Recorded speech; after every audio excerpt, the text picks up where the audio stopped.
Ilelum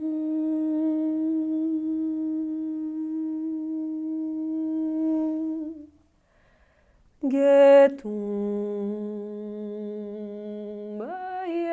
Yedumba. Podcast Cambio de Lente con Julián Bastidas Treviño y Laura Treviño Garza. Bienvenidas y bienvenidos.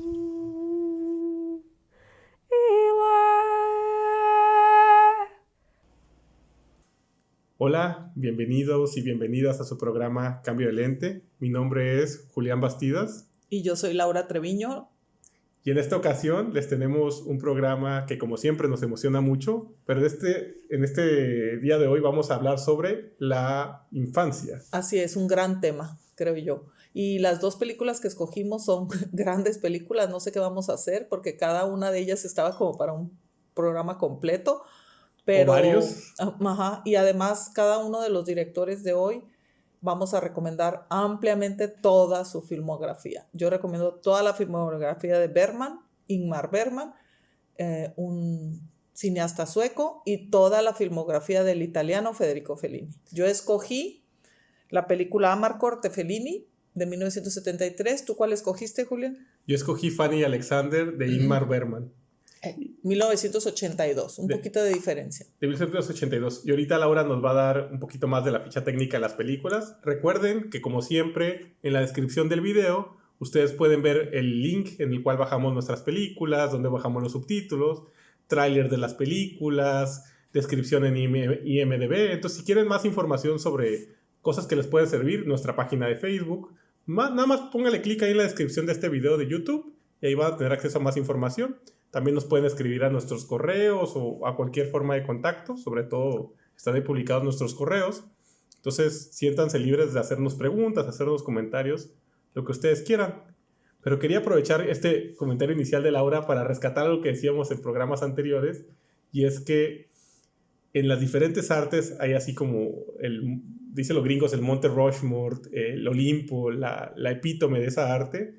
Y en el cine, pues cada uno tenemos nuestros gustos, pero medio que como consenso, Fellini, Bergman y Kurosawa son considerados los tres grandes directores de la historia del cine. Y el día de hoy se nos juntaron dos de esos tres en el programa. Ajá, y en días pasados ya tuvimos a Kurosawa. Entonces, pero pues, solito. Digo, bueno, compitiendo con Bertolucci, pero aquí compiten, no compiten, se super complementan Bergman y Fellini. La película de Fanny Alexander está coproducida por Suecia, que es el país nativo de Bergman, Francia y Alemania. La música es de Daniel Bell, pero quisiera que pusieran atención a los que les gusta mucho la música en esta, porque también va a entrar Robert Schumann con su quinteto para piano y cuerdas en fa mayor. Va a entrar Benjamin Britten con suites para cello, sus opus 72, 80 y 87.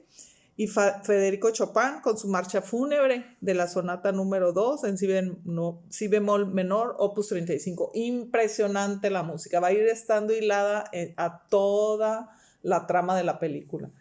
La fotografía es de Sven Nykvist, el montaje de Silvia Ingemarsson. Impresionantes todos los artesanos aquí, empezando por su director Bergman.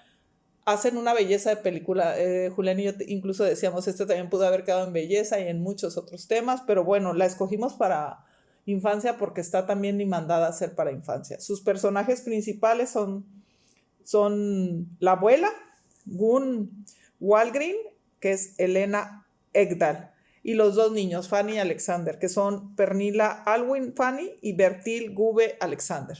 Y con esto que decía Laura de todo este grupo de gente, grandes artistas que están haciendo la película, creo que es interesante asumir que estos grandes directores tienen como característica el ser grandes líderes.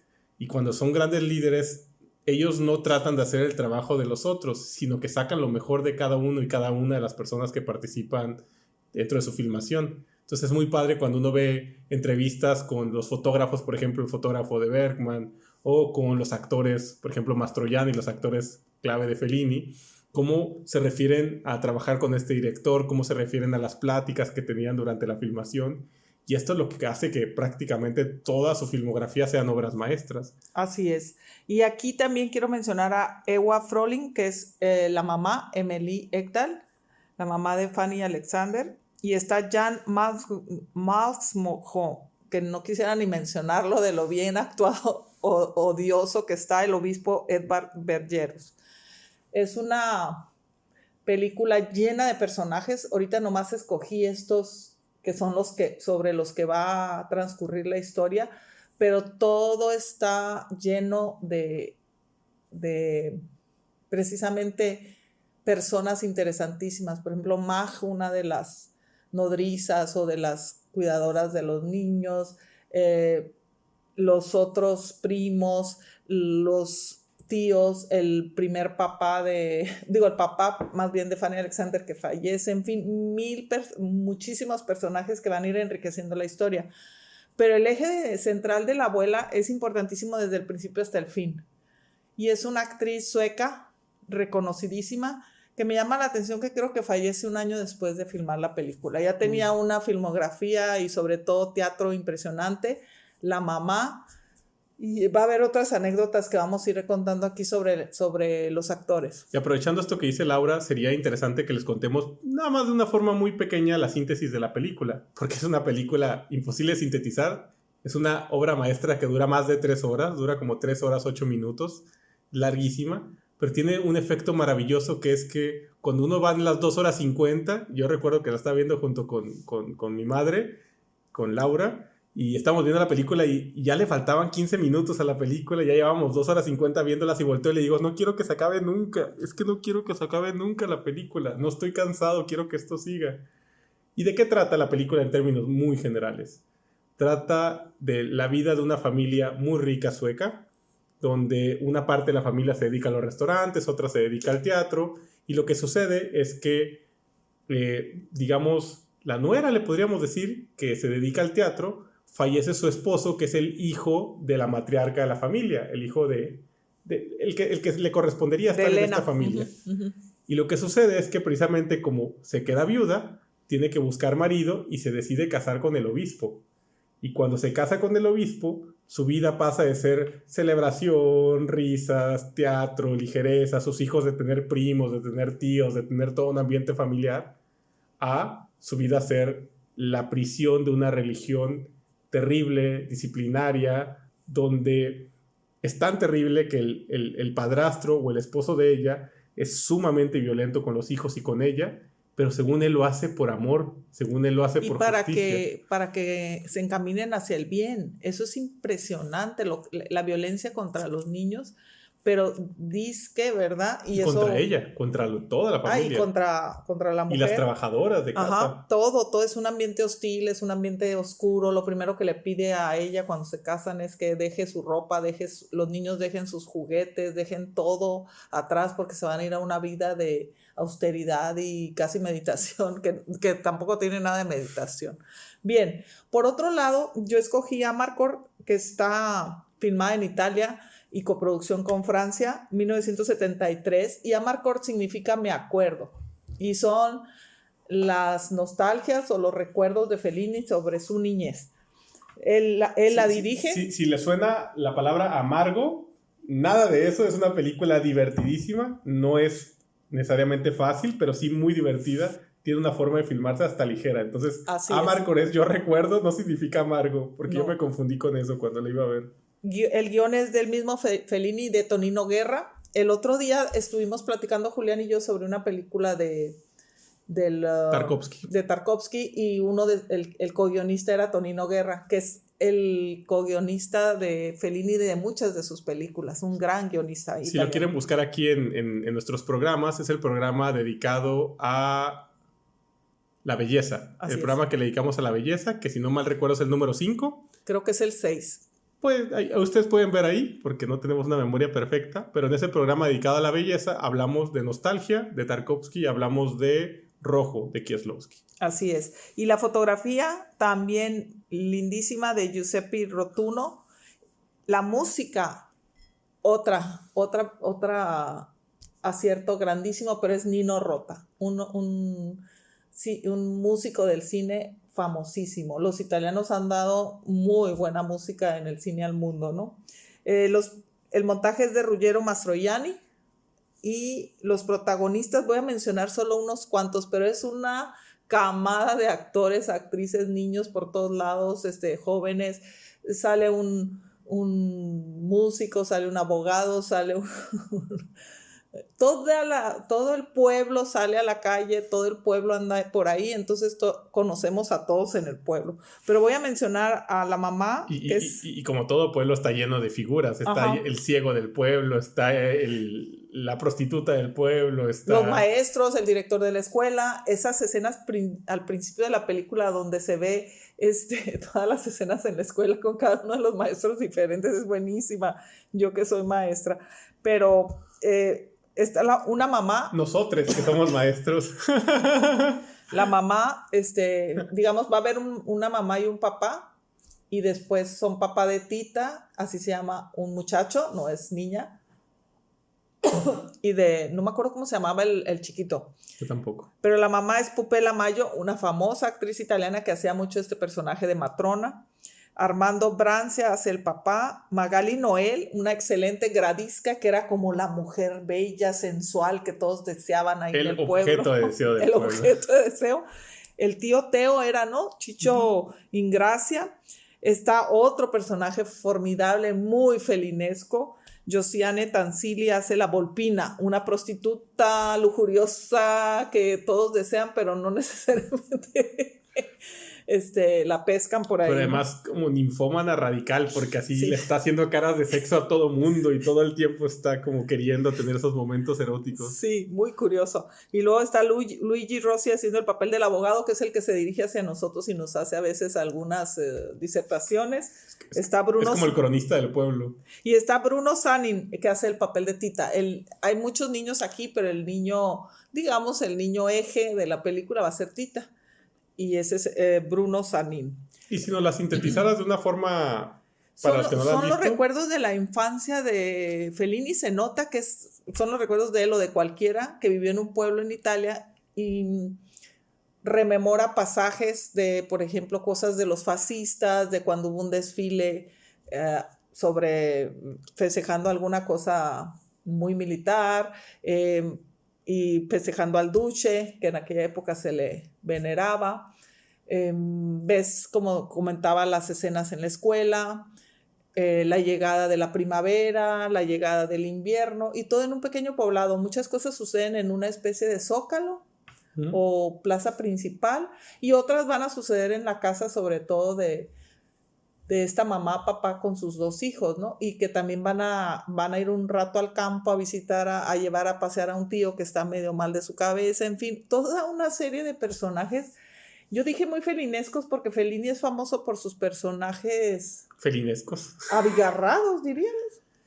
Abigarrados, simbólicos, eróticos, serios. Que de pronto parece una caricatura y de caricatura no tiene nada, es todo un personaje. Da un poco la sensación, sí, es que nunca me había hecho esa pregunta, pero da un poco la sensación que uno siente cuando ve una caricatura política, que uno se ríe porque se está burlando del presidente o se está burlando de un ministro y te ríes porque está caricaturizado lo que estás viendo ahí, pero también te está hablando de un asunto muy serio que te duele verlo y que te duele reírte de eso. No, y es un cuestionamiento a la educación en cada uno de los maestros y sus diferentes formas de ser en el salón de clases, y los pitorreos que hacen ahí los chamacos mientras hay chance.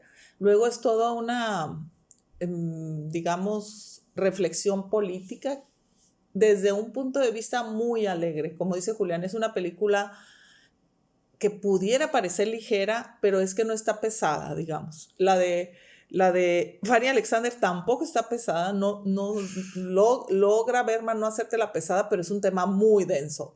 No, son recuerdos. Pero es que también sí es un tema denso. Son imágenes. Pasan cosas muy densas en la película de Amarcord, solo que nunca pierde el tono de comedia, hasta cuando está pasando las cosas más densas, como al papá de la familia. Bueno, esa sería la diferencia, tienes razón. La de Amarcord es comedia y la de Bergman es un melodrama. Sí, pero no crean que con el melodrama se la van a pasar llorando o sufriendo. Tiene escenas muy duras, pero en general Bergman logra como dosificarlas y llevarnos en un cierto ritmo que, por ejemplo, uno se avienta más o menos 2 horas de la película, se va poniendo más densa, más densa, más densa, más densa, y ya como a las 2 horas ya párale, verga, estoy sufriendo mucho, y de repente empieza a dar un giro a la película que te la vuelve a aligerar.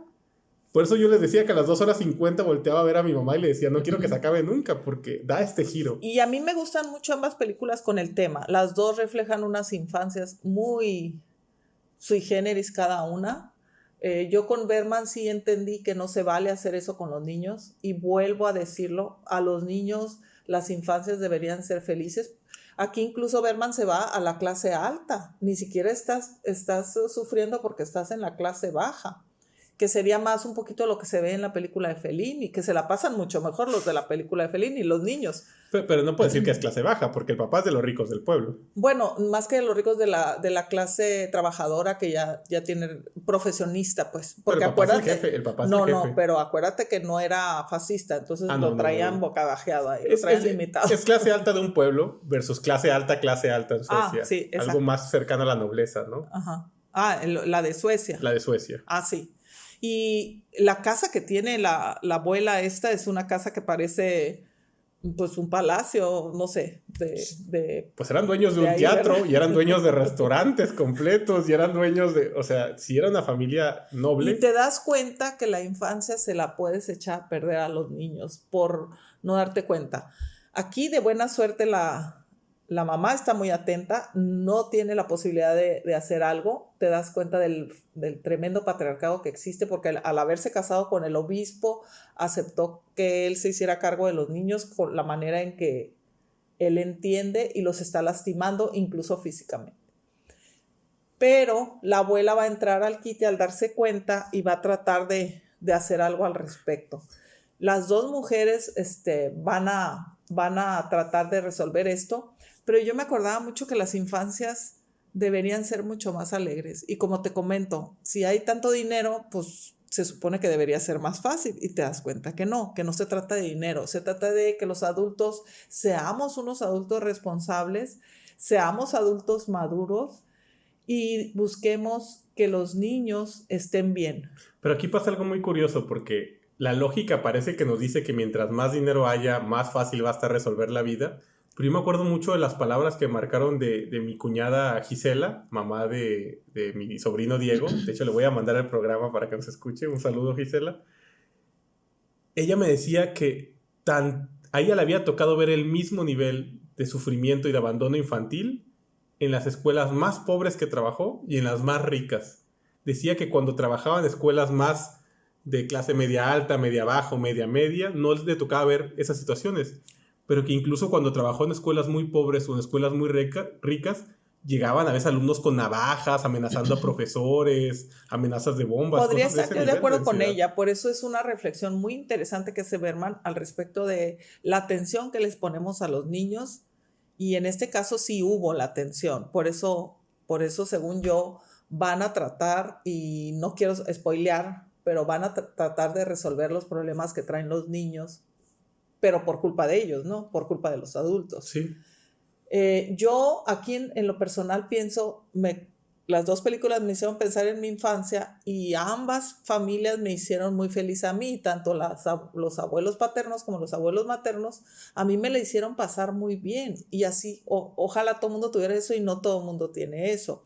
En el caso de Fellini no se ve maltrato infantil, no es ese o una crueldad hacia los niños, pero como dice Julián, se ven muchas cosas de la situación de la iglesia, imagínense el fascismo por ahí permeando en todos lados, la prostituta que tanto sí, que tanto no es válido, en fin, 1000 cosas que están mezcladas en los recuerdos de Fellini que logra pintar muy bien esta gran cinta. Es una de las cintas favoritas de mucha gente en cuanto a Fellini, fíjate. Y yo te quería preguntar precisamente por eso, ¿por qué escogiste la película Amarcord? ¿Qué estabas buscando con la película Amarcord? No, es que yo la recordaba, cuando yo la vi era una cinta donde había niños, y los niños hacían cosas y recordaban cosas, ¿no? O más bien tú te acordabas de cosas a través de la cinta. Entonces cuando hablamos de películas sobre la infancia, yo dije, Amarcord.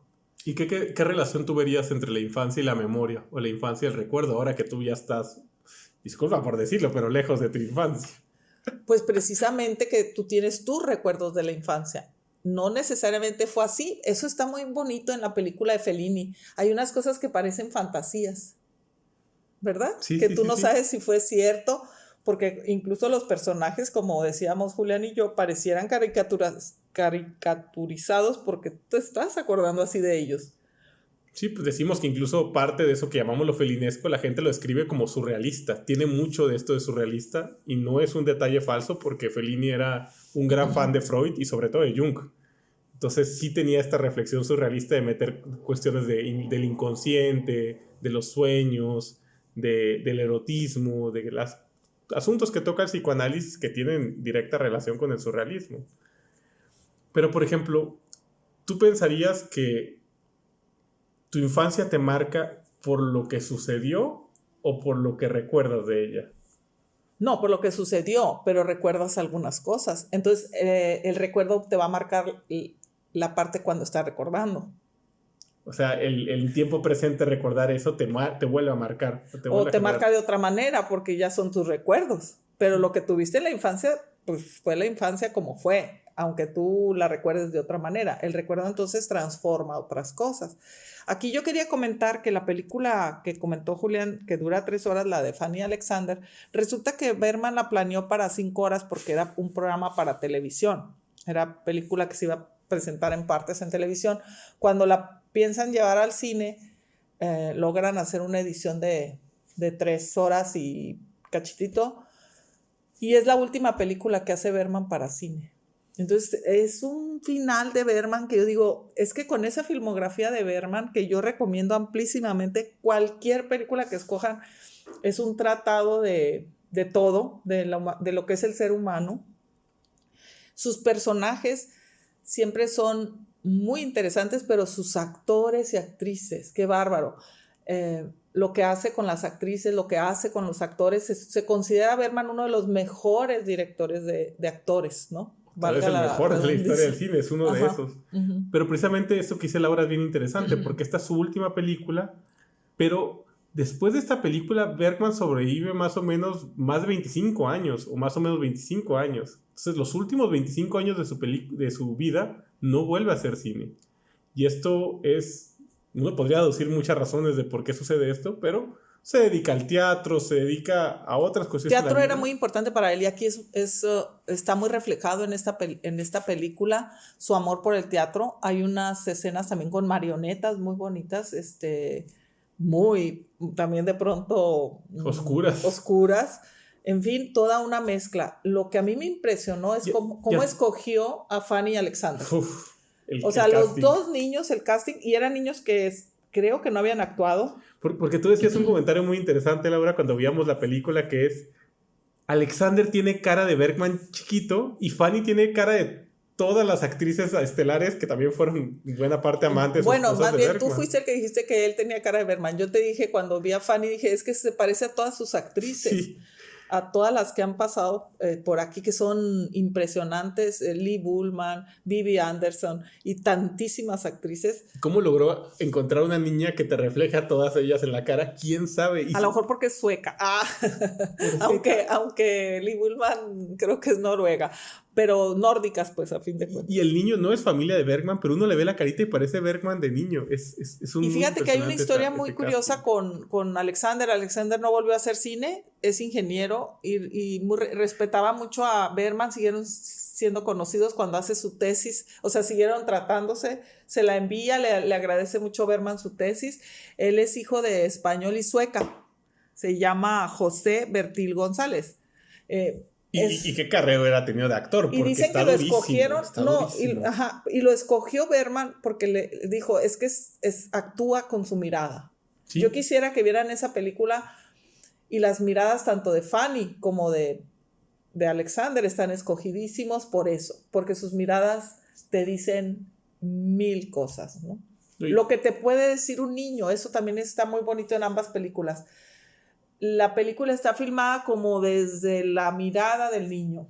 Y ambas películas están filmadas como desde la mirada de un niño, porque Amarcord parece un reflejo de la infancia de Fellini y Fanny Alexander parece un reflejo de la infancia de Bergman.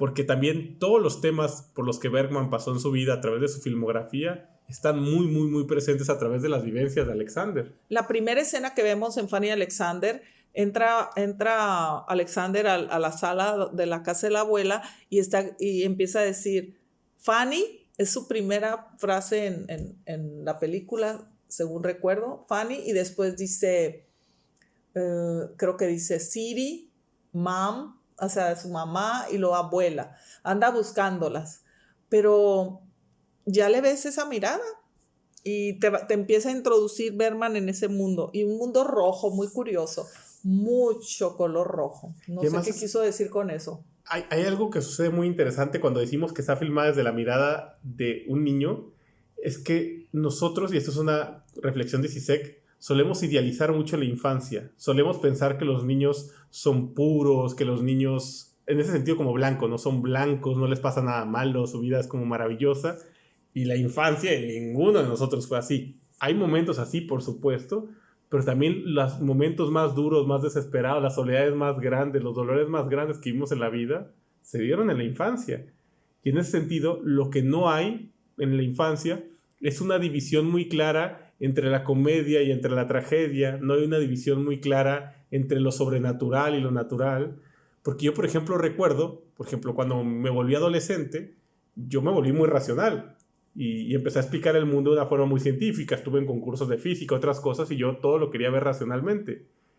Pero yo desde niño chiquito tuve eventos paranormales y me pasaron muchos encuentros con fantasmas, me pasaron puertas que cerraban, cosas por el estilo que eran parte fundamental de mi infancia, que después negué y bloqueé por completo porque no las podía explicar. Pero aquí Bergman lo maneja muy bien ese tema, por ejemplo. Y es que, como si es la mirada de un niño, eso no puede estar fuera porque es parte de las vivencias del niño, porque uno de los leitmotivs de la película, de las cosas que se la pasan viviendo el niño de diferentes formas, es un encuentro con lo sobrenatural, con fantasmas. Después empieza a ver el fantasma de su papá, habla con el fantasma de su papá, da unas explicaciones de lo que había pasado en la casa antes de llegar, que no sabe si las está inventando o realmente las sintió. Se encuentra con una especie de momia viviente y que no entiende si es una momia o es un truco. Se encuentra con un personaje que parece entre un ángel y un demonio. O sea, vive cosas que uno como adulto las ve y dice, esto está de otro universo, de otro mundo. Pero si somos muy honestos, la gran mayoría de nosotros vivimos cosas así de inexplicables y así de extrañas cuando estábamos en nuestra infancia, antes de cerrarnos a esa dimensión del mundo. Y lo que sí está muy patriarcal también y muy bien explicado por Bergman es las relaciones entre las parejas, porque resulta que uno de los hijos de la matriarca, de la abuela, tiene amantes una tras otra y eran a veces las nodrizas o las nanas de los niños, y su esposa lo ve como muy natural. La abuela resulta que tiene un amigo judío ya viejito también como ella, que llega a visitarla y resulta que eran amantes desde siempre y que el marido incluso los había cachado. Luego hablan del marido que tuvo sus amantes, en fin. Eso está como muy, digamos, aceptado hasta cierto punto, ¿no? Sí, y esto forma parte también de todo este ambiente del que estamos moviéndonos durante la película de Fanny y Alexander, porque, por ejemplo, también los límites morales entre lo bueno y lo malo son muy difíciles de discernir. Porque, por ejemplo, una de las personas que trabaja en la casa queda embarazada por uno de los hijos de la matriarca, ya grande el hijo, ya debe tener, no sé, 50 años, 40 años, y la embaraza teniendo una esposa, o sea, es una de sus amantes.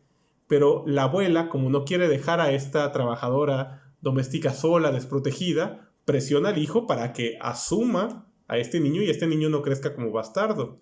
Entonces, ¿el papá hizo mal o hizo bien al embarazar a esta chica? No, pero precisamente, bien según yo, Bergman juega con qué es lo bueno y lo malo. Exacto. Lo malo está más en el caso del obispo. Sí.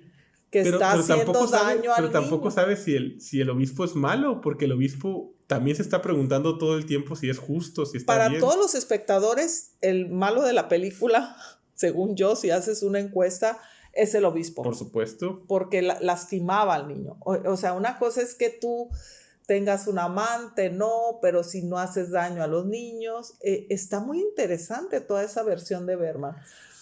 No necesariamente va a estar todo el mundo de acuerdo, porque otra cosa que salva mucho Bergman en esta película es la solidaridad de las mujeres. La abuela aliada con la madre para salvar a los niños, la abuela aliada con esta madre para ver si ya se pueden ir a tener su libertad en Estocolmo, una de las hijas que también quería, otra de las amantes que ya se quería liberar del señor. Muy interesante la forma en que van apoyando a las mujeres. Pero eso sucede en general con las mujeres, pero también Alexander con Fanny, el amigo judío con la abuela. O sea, es algo que está más en las mujeres, pero que en general está con la gente que es empática, con la gente que es abierta, con la gente que siente antes de pensar. Porque creo que recuperando este tema de el patriarcado, es muy interesante una reflexión que hace Bergman que me despiertas con eso que estás diciendo, Laura, y es que los que son malos son los que tienen una verdad y la quieren imponer. Eso. Porque el obispo asume que todo lo que hace es por el bien de todos, a pesar de que lastime a todo mundo, y el hijo de la matriarca, cuando embaraza a una de las chicas de trabajadoras de casa, él quiere dirigir su vida, quiere decir qué hacer con su vida, quiere decirle qué hacer, qué dejar de hacer, que si ponga un restaurante, que si no. Y la abuela es la que le dice, hijo, si sigues de dictador vas a arruinarle la vida, no puedes dirigirle la vida, suelta a tu personaje del dictador, déjala ser, déjala respirar, ella puede pensar por sí misma, ella puede ser por sí misma, y tú lo mejor que puedes hacer es no estorbarle.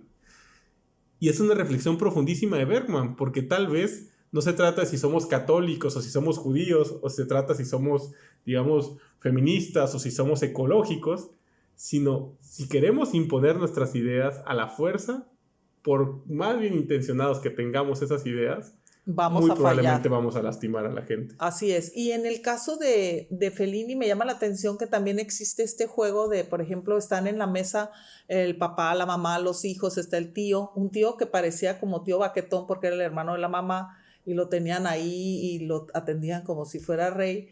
Y el papá empieza a enojarse con la mamá y como buenos italianos, ahí sí como buenos italianos, unos gritos que se parecen también un poco, por eso dicen que los mexicanos nos parecemos más a los italianos. Hasta la bandera trae los mismos colores. Aunque nos conquistaron los españoles, ¿no? Pero unos gritonones, parecía que se odiaban el papá y la mamá y al rato estaba la mamá preocupada por el papá preocupado por la mamá y todos se reconcilian y empiezan a perseguir al chamaco para darle unas nalgadas porque quién sabe qué hizo. Bueno, era una cosa así como, válgame, aquí donde estaba la mala onda, parecía que no se querían y sí se querían, pero las maneras, ¿no? ¿Quién sabe cómo? Entonces, otra vez es el recuerdo de Fellini de cómo son estas cosas, ¿no? Uh-huh. Sí, y al mismo tiempo, recuperando esta reflexión que hacíamos con Fanny y Alexander, muy probablemente lo que le estorbaba a la mamá y al papá eran los roles que le tocaban a cada uno. Porque uno veía que el papá sufría mucho por tener que ser el patriarca. O sea, le pesaba, estaba siempre estresado, siempre de mal humor, siempre gritando, porque él tenía que resolver los problemas de todos. Y la mamá estaba siempre triste, siempre de mal humor, siempre agüitada, porque nadie la pelaba, nadie le hacía caso. ¿En dónde? En la película de Amarcord. La mamá constantemente, ¿quién le pone atención? Nadie le ponía atención, sí. Nadie le preguntaba cómo ¿Sabes estás? quién le ponía atención? La sirvienta. Era la que estaba preocupada, porque cuando está preocupada por el hijo y le lleva la sopita porque se sintió mal y no sé qué, y lo único que le había pasado parece ser era que te había tenido deseos sexuales y ahí la mamá no estaba enterada. Pero entonces la sirvienta va, ¿qué pasó, señora? Porque la manda a llamar, le dice, por favor tráete al doctor porque mi niño está muy malo, y le dice, pero también que la revise a usted, señora. Es la única que se da cuenta que la señora traía un problema, ¿no? Es que se estaba cansando. Hasta cierto punto, recuperando lo que decíamos del patriarcado, la sororidad nos sirve para rebasar incluso los límites de clase, los límites de dinero, los límites de cualquier cosa. Es una apertura a ser empático con la otra persona. Y eso tiene mucho Fellini en sus películas, que está muy presente en Amarcord también, toda la cuestión sexual, ¿no? Sí. Los niños deseando a la chichona aquella, la tabacalera, que tiene unas... otra vez, como Fellini, las cosas parecen caricaturescas, pero sí eran unas tetas enormes las de esta tabacalera, ¿no? Imagínense, el niño estaba que se quería meter ahí entre los dos.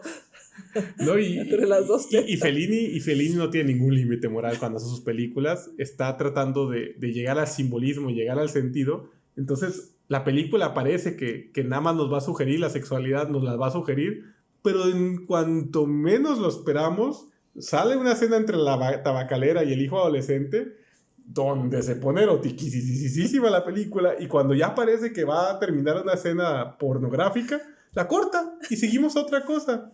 Y eso es muy Fellini también. Y también Fellini tiene entre sus recuerdos, así como para Bergman es el teatro, para Fellini es el cine, ¿te fijas?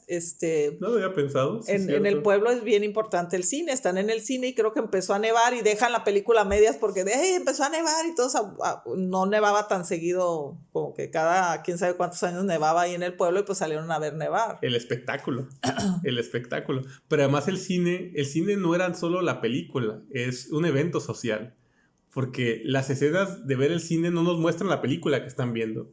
Nos muestran a las personas fumando, a los que se están, no sé, tocando sexualmente, a los que están agarrando curada. O sea, es todo eso que puede suceder dentro del cine como este fenómeno social, este fenómeno humano que tiene, ¿no? Y a mí me gustan los dos directores en estas ambas películas porque Fellini empieza con las motitas como de tipo algodón que se sueltan cuando ya viene la primavera y se está acabando el invierno, y cierra con las motitas de algodón.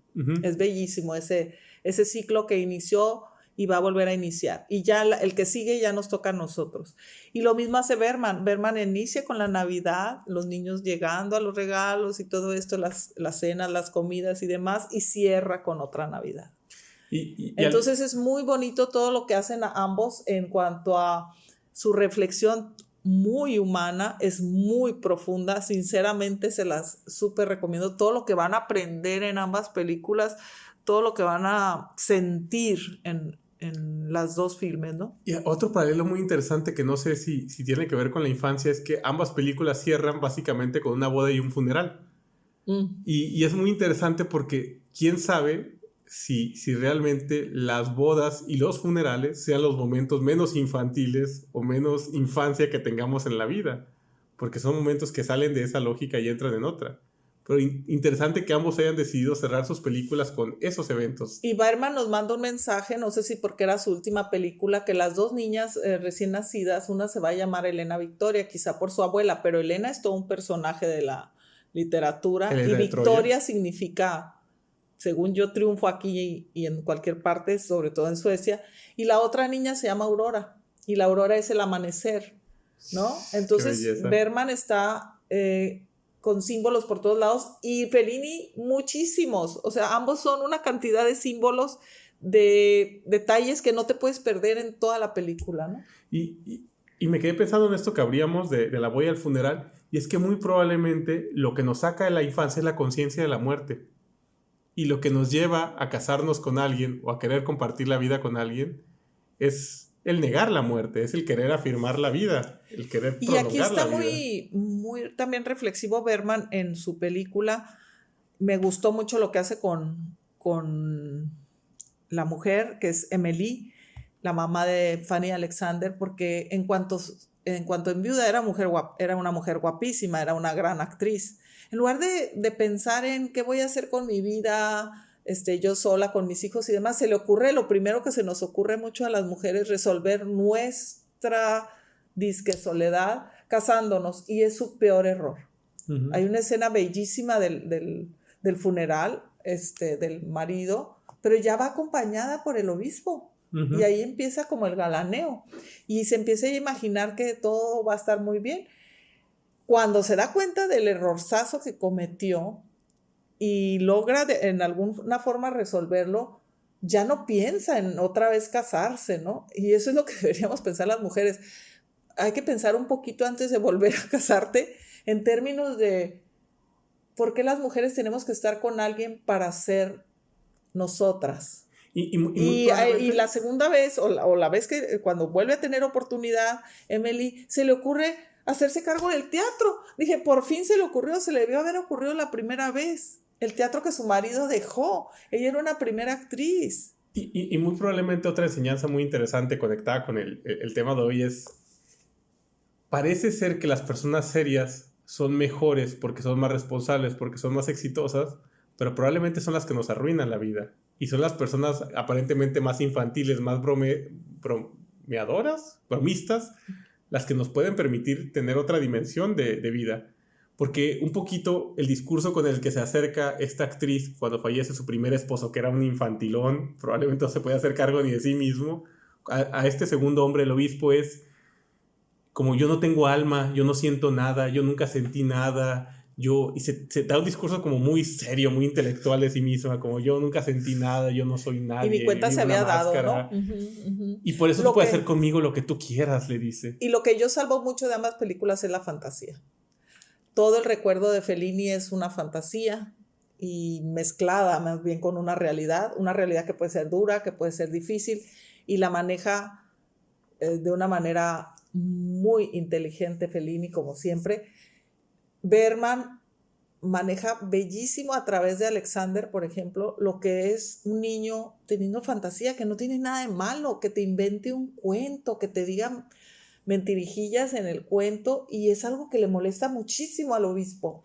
Y tú dices: qué bárbaro, lo van a echar, pero además, le van a quitar su felicidad. Algo genial de Bergman es que ninguna de las fantasías de Alexander son necesariamente mentiras.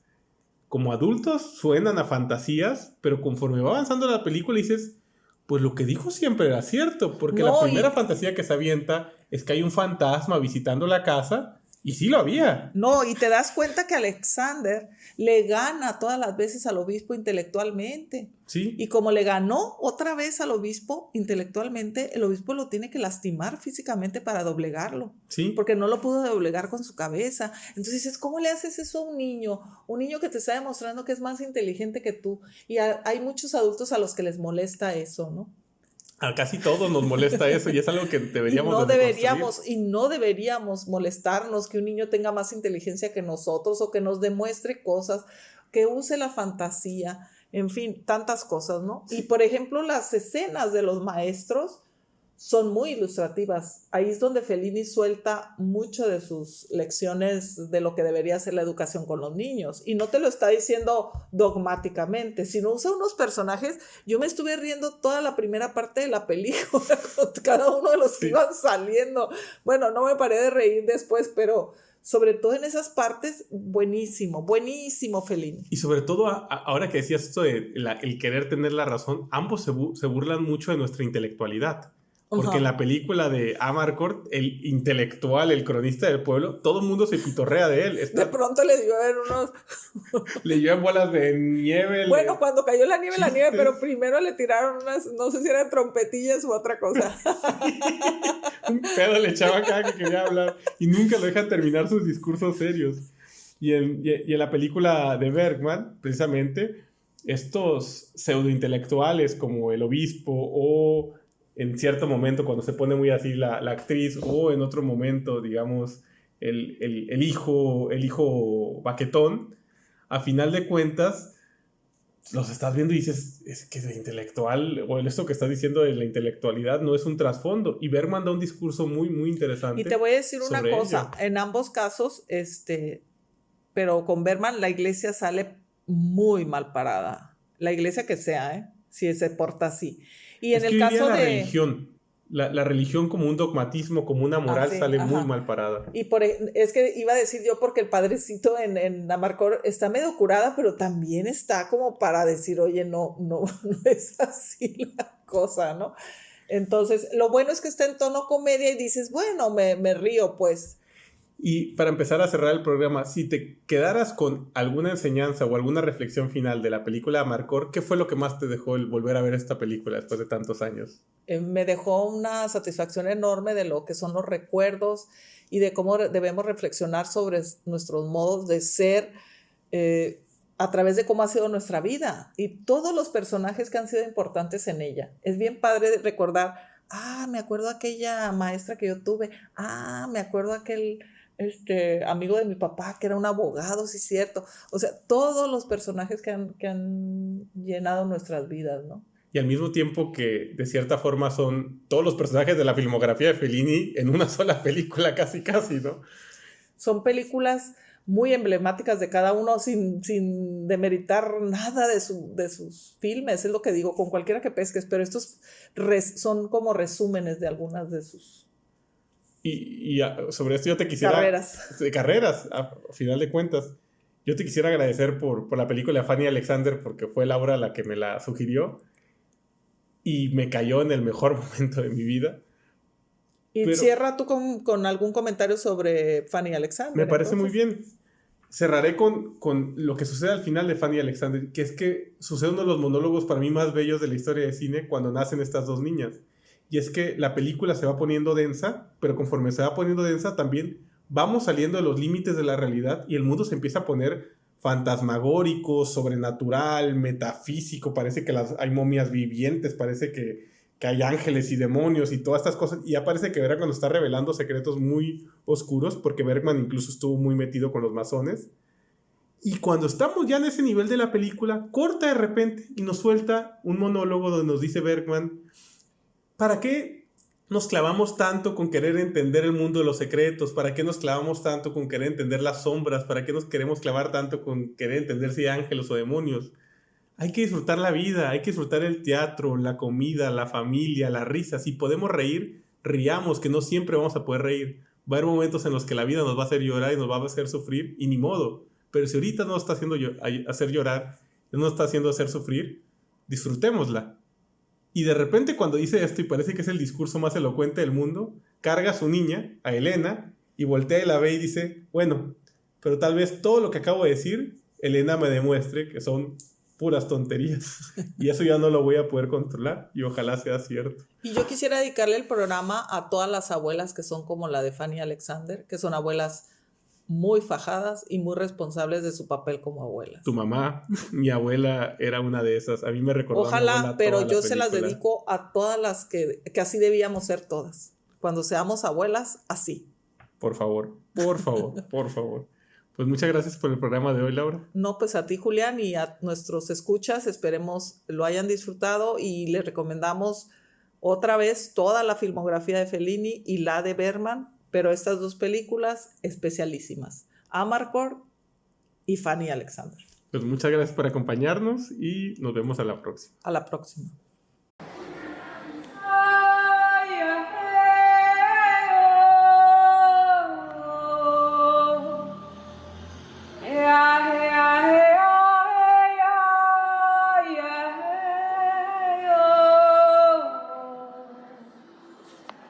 Yeah.